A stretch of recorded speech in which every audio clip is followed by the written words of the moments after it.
Hola amigos, ¿qué tal? ¿Cómo están? Bienvenidos a La Voz del 21. Yo soy Francisco de Pierola y hoy vamos a conversar con Urpi Torrado, gerente general de Datum, debido a las encuestas publicadas el día de hoy en Perú 21. Hola Urpi, ¿qué tal? ¿Cómo estás?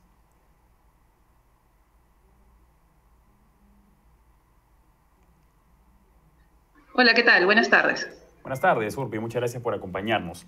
Bueno, hemos visto las encuestas del día de hoy. Ahora, estas encuestas no reflejan lo que sucedió el domingo en el debate. ¿Qué podríamos esperar, digamos, qué cambios podríamos esperar con respecto a lo que vimos el domingo?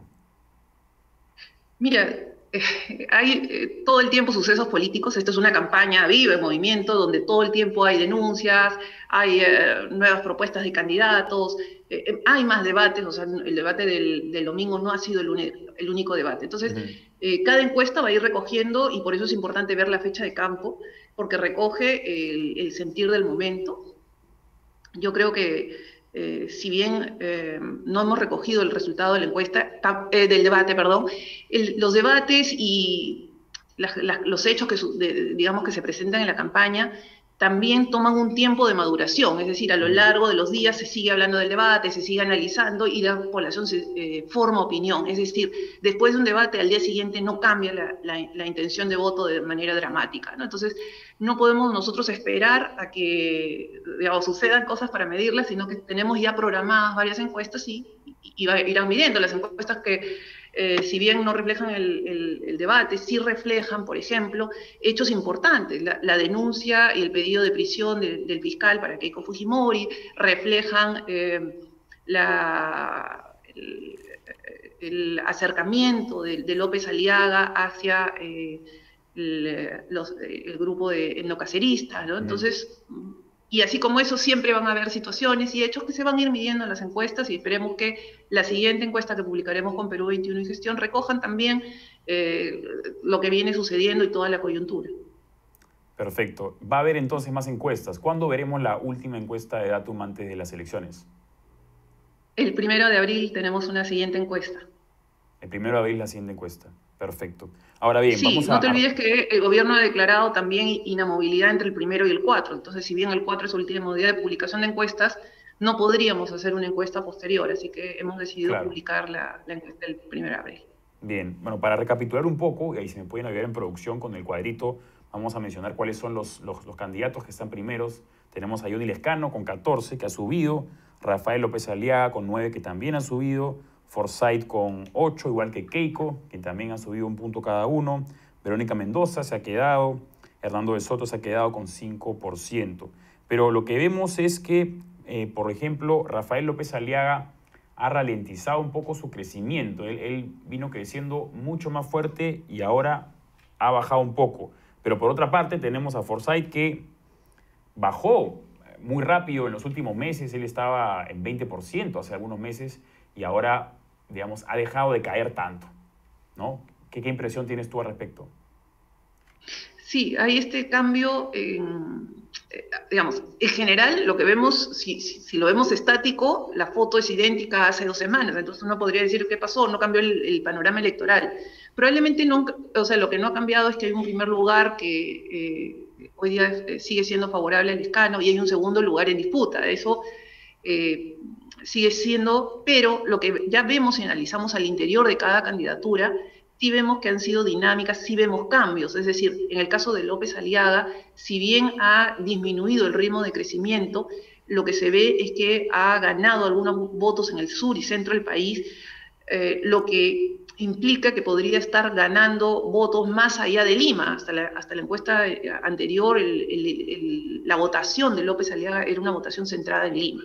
Eso, y lo mismo estaríamos viendo por diferentes grupos de datos, así, incluso niveles socioeconómicos. El alcance de López Aliaga hasta la encuesta anterior era principalmente en el nivel A, B y hasta un poco en el C. Hoy día vemos que también crece en el D. Todavía, o sea, lo que se ve es este movimiento en la candidatura, todavía hay que ver cómo sigue evolucionando. Bien, teniendo en cuenta que quedan 3 semanas para las elecciones, un poquito menos de 3 semanas en realidad, algunos podrían decir que Johnny Lescano tal vez ya está en segunda vuelta, pero teniendo en cuenta que también hay un porcentaje de casi 31% entre indecisos y que quieren votar en blanco o viciado, ¿qué podemos esperar? ¿Va a haber un cambio radical o la tendencia de los que están en primeros lugares va a continuar? A ver, yo creería que hay que seguir esperando y ver cómo evoluciona. O sea, no sabemos qué es lo que va a pasar en la campaña. La tendencia y digamos, en el tema, digamos, viéndolo estadísticamente, en el tema de las probabilidades, la mayor probabilidad está hacia que Johnny Lescano pase a la segunda vuelta. Sin embargo, como te decía, esto es, la campaña es y se va a poner en los próximos 20 días, que es lo que nos queda para el 11 de abril, va a ser muy intensa y dependerá de la reacción que tengan los candidatos frente a los ataques, a las denuncias.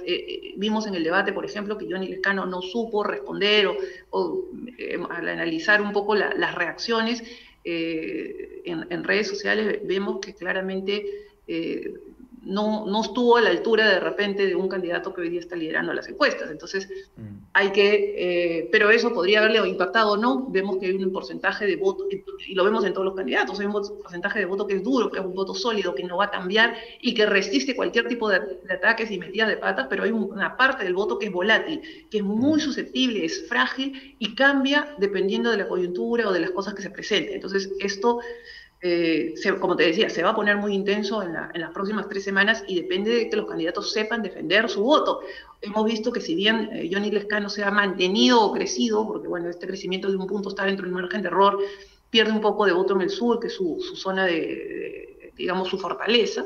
Entonces, tiene que de cara a las próximas semanas, tiene que ver cómo asegura el voto que ya tiene ganado y crece sobre eso para seguir marcando distancia sobre el resto. La diferencia entre el primer y segundo lugar es muy poca, y entre los que están en el segundo lugar, o sea, segundo, tercero, cuarto, quinto y hasta sexto y séptimo, la diferencia es tan poca que podría pasar cualquier cosa. Nada está dicho. Sí. Volviendo al tema de blanco viciado y no sabe, tenemos 14% de personas que van a votar blanco viciado y 17% de personas que aún no saben por quién votar, sumando esto un 31%, que puede repartirse para cualquier candidato o puede mantenerse igual. Mirando al pasado, hace 5 años, ¿teníamos una cifra tan alta de indecisos o estas elecciones son particulares? No, estas elecciones son particulares. El voto, si nos remitimos al 2016, un mes antes había más o menos 16% de voto blanco, nulo, indeciso, y es más, o sea, al final es más o menos lo que se sacó en las urnas.